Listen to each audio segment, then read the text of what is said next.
পেঁয়াজ মরিচ আদা রসুন এগুলো ছুলে নেব। পেঁয়াজ মরিচ কেটে নিয়েছি, আদা রসুনও কেটে নিয়েছি। রাত্রে ভেজানো কাবলি এবং ছোলাগুলোকে সেদ্ধ করে নিয়েছি। করে পেঁয়াজগুলোকে ভেজে নিচ্ছি। এরপর কাবলি এবং ছোলা দিয়ে দিচ্ছি।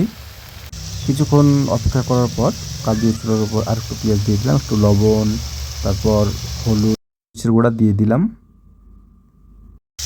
হালকা করে কষিয়ে নিলাম।